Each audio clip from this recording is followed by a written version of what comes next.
Hey there, this is Cassandra Tyndall from cassandratyndall.com, offering you practical astrology for real life around the month of September 2019. So welcome and thank you for joining me again. I really look forward to doing these things more often for you. And of course, if you are after further insights and guidance around the astrology as it happens, do visit my website, cassandratyndall.com, and you'll find all that you need right there. So, September, this is a month I've been looking forward to for a while. One of the reasons for that is that this month kind of bookends a lot of the energy that has been underpinning the astrology of the years so far. So we have two major aspects happening later in the month that are the third and final of these aspects that have been playing out. So more on that later, but in order to get to this place of completion or realizations or endings, sometimes it can be a rush to get to the finish line, or a frantic energy that leads us leading to cross that line. And so this brings me to the start of the month. So starting Monday, September 2, we enter in a week of crazy, I guess is the only way I can describe this. So when I was printing off the astrology of September from my software program, I looked at this week, and I was like, wow, there are more aspects in this week than there often is in a month. So with that in mind, a lot of this energy is centered around the sign of Virgo. So we now have the Sun, we have Mercury, we have Venus and Mars, all forming a group, or what we call in astrology a stellium, in this sign. So for each of us, we all have Virgo somewhere in our birth charts, and so it's really honing in the topics around where Virgo is for you. If you're not sure about your birth chart, this energy is really going to ping or activate if you are a Virgo, a Gemini, Sagittarius, or Pisces. So as the week begins, we have what we call a cazimi, or a very, very tight union or joining between Mars and the Sun. So this sets what we call a new cycle for Mars. So this is going to help you perhaps really focus on your energy, your will, your goals and desires for the next 2 years. So this doesn't mean that everything kind of happens overnight, because Mars is still in a position that it's hidden and it's unseen. So this week is a little bit like planting a seed that will eventually grow, blossom, and bloom.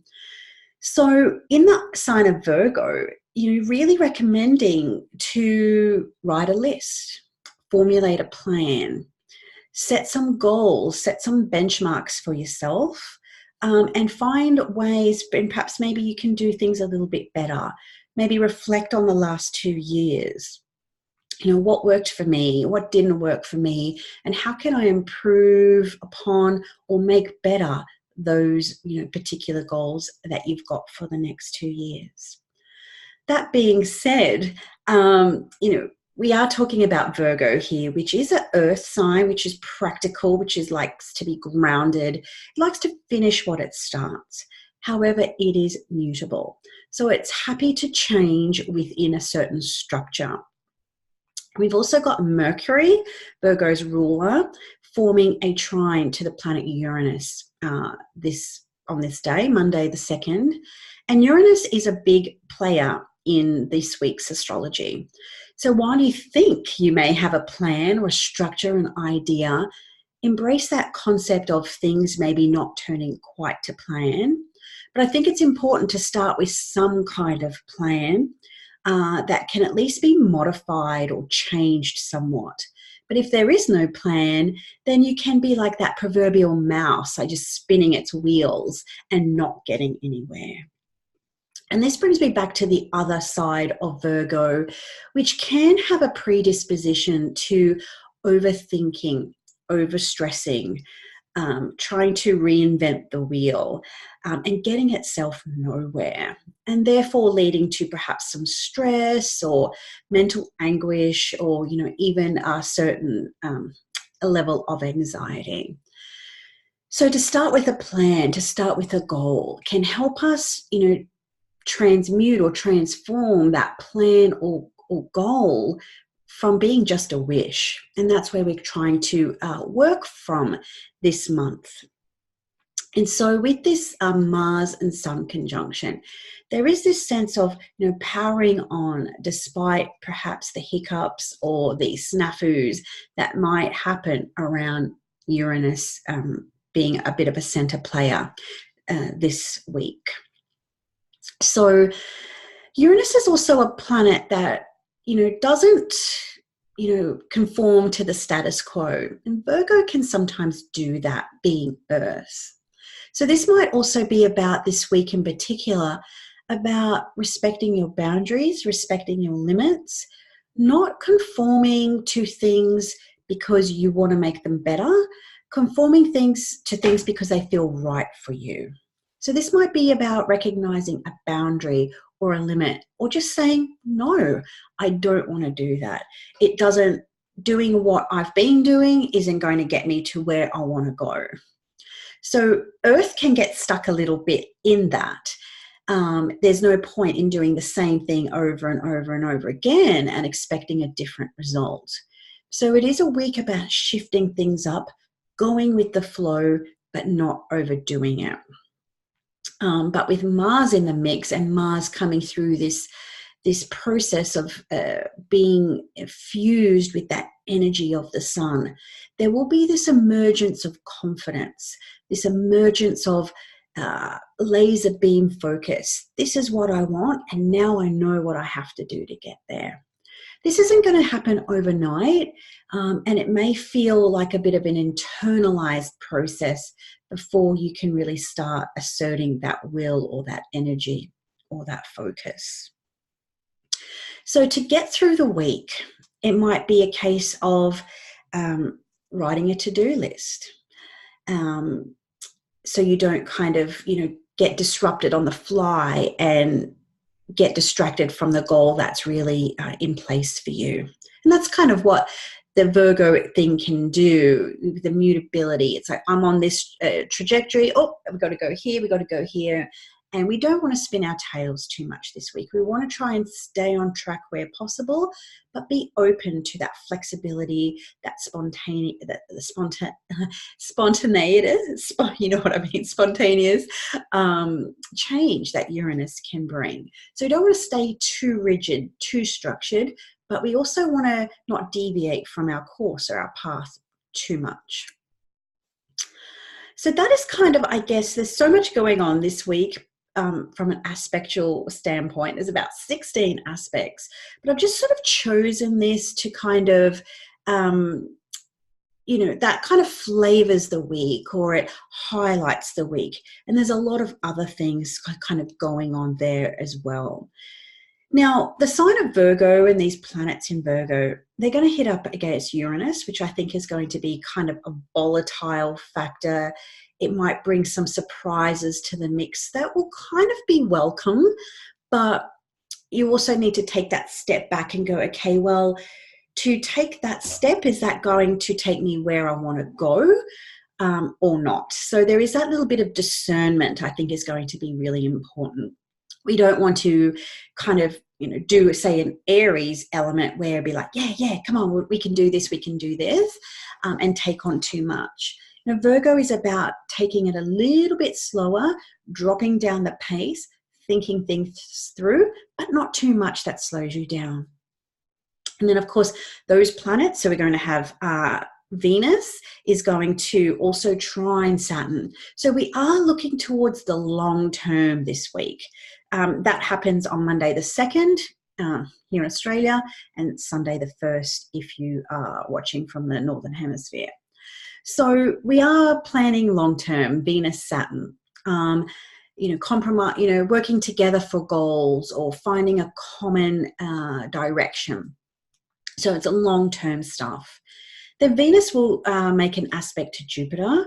And that is going to kind of, create another dynamic here where there's this overstretching, maybe compromising. I want this thing, you need that thing. How can we kind of work together so we can kind of sort of be at least on the same path there? Wednesday is another dynamic day where we have, 3 major aspects. And the week sort of continues on with Virgo getting hit by Uranus in Taurus, then by Jupiter in Sagittarius, and then by Saturn in Capricorn. So there, and of course then Neptune and Pisces too. So there is this kind of like, I'm changing things up, then I'm taking a risk or a leap of faith, and then I need to ground myself again, and then I need to dream. So it can be like this celestial ping pong, as a good astrologer friend of mine described. However, if we can stay grounded, if we can write lists, and be a little bit discerning about the longer term, the future, but being aware that, the line of success is not like that. It is like that. So this week can be a little bit up and down and a little bit crazy. So this might mean planning, preparing.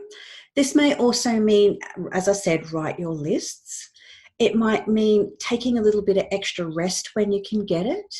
Maybe doing those little things for your body, Virgo being earth, that can also help ground and relax you. So it might be a yoga class, it might be going for more walks, spending more time outside, or finding ways to switch off your mind if you are feeling a little bit mentally taxed or frazzled.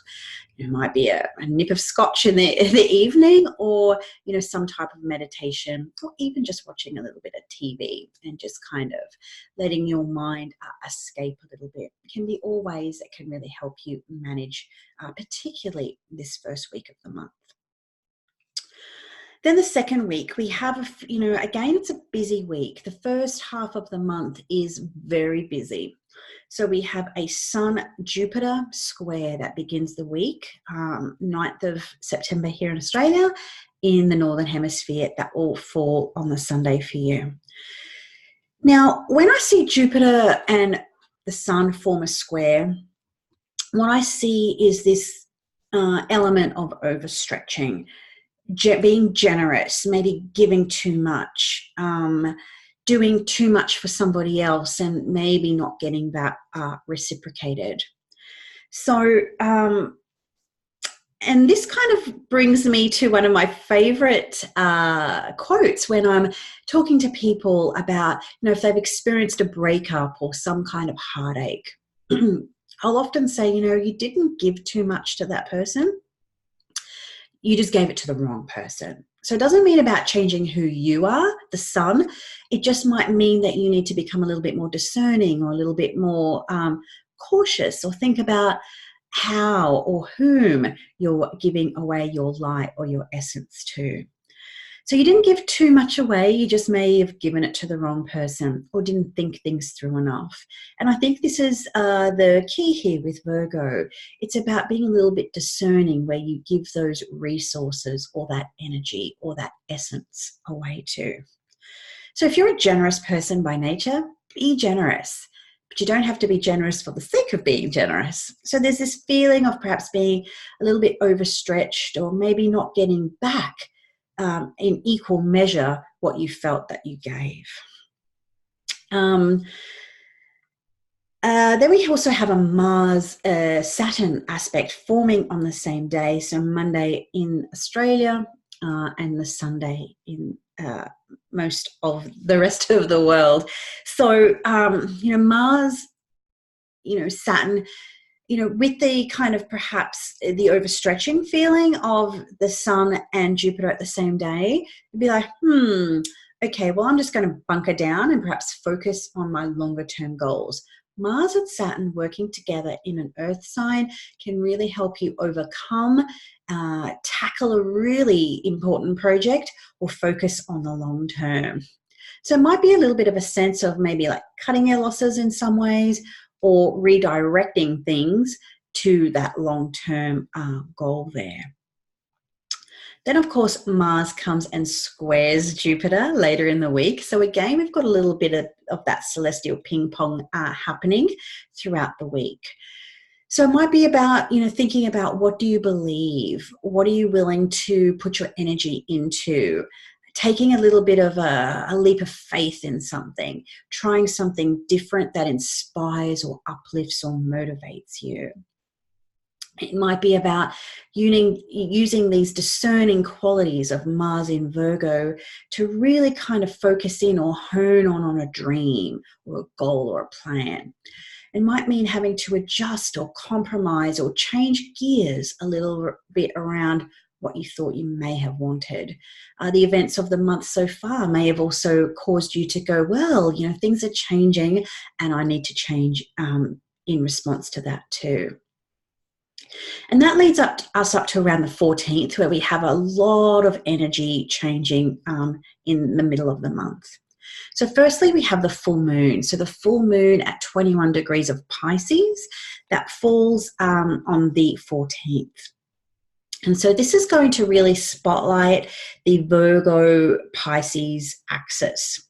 So the full moon is ruled by Jupiter, and Jupiter has just squared Mars.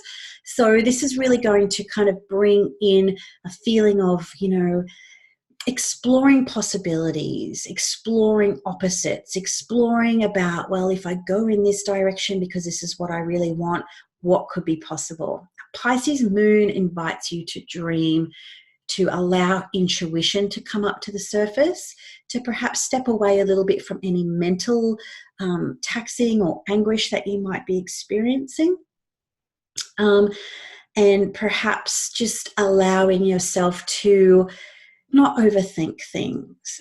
On the same day, Mars then comes and opposes Neptune. So this is not a day for doing too much. If you can, scrub a few things out, cross a few things off the to-do list that are not necessary. Give yourself that mental health break or that rest. In order to achieve the things we want, we sometimes do need to allow space for just being, to allow those dreams. That's where that creative flow will come from. So yeah, Mars and Neptune, you may not even feel focused on this day. So if that's the case, if your energy is low, just go with that flow. Go to the beach, allow yourself to dream, go to the movies, just invite space for nothing. So on the same day, Venus and Mercury then move into Libra. So this is taking us, shifting us away from this huge Virgo vibe, which we have in the first half of the month. So we are now moving into Venus being in her rulership. So this is going to add a little bit of sweetness or a little bit of a collaborative vibe, reminding us that we don't have to do these things alone. Venus in Libra wants to be social. She wants to be fair. She wants to collaborate. And she wants to work with other people. So it might be about bringing in some teamwork or other people to help you. It might also be a welcome break from being in this doing vibe into more of the being vibe, which will be a nice welcome shift. So from there, we really do go into a very quiet space. So this might allow some space, it might allow some room to have a little bit of fun, to have a little bit of joy and pleasure. Maybe connect with some friends or some special people that you haven't had time for over the last couple of weeks. Maybe make those phone calls, make those connections, or just enjoy a little bit of lap of luxury or a little bit of softness or sweetness there with Venus in Libra. Then, of course, the last sort of week, around the 22nd of the month, we enter in this third and final Jupiter-Neptune square. And so this plays into some of the months from earlier in the some of the themes from earlier in the year. So the months I'm referring to in particular are January and June, were the last time when these two planets formed a square aspect. So Jupiter in Sagittarius and Neptune in Pisces. This alignment is happening at 16 degrees. So if you've got planets around 16 degrees of the mutable signs, this is really going to help you perhaps finalize a dream or get a level of compromise or clarity around things perhaps you weren't certain or sure about earlier in the year. This may also prompt you to take, an inspired risk or follow through on a dream. Earlier in the month with all the Virgo, one of the other mutable signs, may have helped you, structure and plan and get things sort of in order from the ground up. So this Jupiter-Neptune vibe can help you dream a little bit more or find a sense of renewed purpose around why you've been working so hard, perhaps on the back end of things. So the square aspect can also bring some compromise. So you might be having to adjust dreams or just adjust desires around maybe somebody else's fantasy or goal or dream, or within yourself. So you might realize that perhaps what you thought you wanted earlier in the year isn't quite the same now. And hopefully it's better. Then this kind of follows through later in the week is the third and final conjunction or joining between Saturn and the South Node in Capricorn. This happens at 13 degrees. So in this 1 week, we have two major planetary alignments that have been in play throughout 2019. So the last time this conjunction occurred was in April and in July. So this might be a final reality check around something. Saturn and the South Node together has been about loss or about purifying or about letting go or releasing the frivolous, releasing things or cleaning out things that are no longer required. Sometimes this can be a relief, like a welcome relief to I had all this stuff, either physically, materially, emotionally. It can be a relief to let go of things that were maybe weighing you down.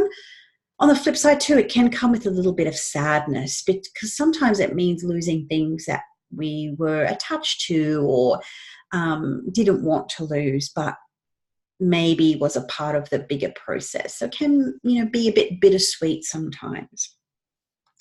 So this is like the final purge or the final cleanse or the final, reality check around what's been going on for you this year. So combined with the Jupiter-Neptune energy in play, this can actually be quite healing this time, where what we've lost, what we've let go of, can help us get back to basics or back to ground zero so we can rebuild a dream or rebuild a desire or rebuild a goal with a more sense of inspired purpose or that is meaningful. It might also mean that you may not be where you thought you'd be at this time in 2019, but you might be at peace with where you're at or have a certain level of contentment because now the slate is clean for you to rebuild, regrow with more inspiration or more encouragement or more enthusiasm. You may not be so weighed down by what should be, but rather what could be. And so I think this is kind of a beautiful way to encapsulate the month of September. So if it does feel a little bit frantic, a little bit crazy, or a little bit sort of, stressful in the beginning of the month, it might be just about getting details together, getting the minutiae together and working out the small stuff so you can then focus on big stuff. And with that beautiful clean slate, thanks to the third and final meeting of Saturn and the South Node, there's a clean slate to build upon. You've got the details, you've got the fresh start, and you have that inspired, uplifting sense of possibility from which to work from. So that is my take in a nutshell on the month of September. I hope this helps you and helps to perhaps put a little bit of scaffolding or a sense of meaning or purpose around what you're going through or maybe going through this month. Of course, if you'd like a little bit more information about the month of September, there are my horoscopes, which are available at cassandratyndall.com. Just follow on the horoscopes tab. And if you are a student of astrology or want to learn more about astrology, I am offering a webinar on the 26th of the month, the evening of the 25th in the Northern Hemisphere. I do a monthly webinar on my website, and that will be on the topic of aversion in the birth chart. So I hope you can join me for that. And if you want to sign up for my newsletter too, you'll get a free PDF about working with Jupiter in Sagittarius, and a lot of new and exciting developments that are coming on the website as well. So I'll bid you adieu for now, and I hope you would enjoy the month of September. There's a lot going on, but I feel that this will kind of bookend the year of 2019 a little bit, and help us really perhaps extract some juice or, really make hay while the sun shines as we do enjoy this final leg of Jupiter and Sagittarius that will last through until the end of the year. So bye for now, and I look forward to catching you on the October update.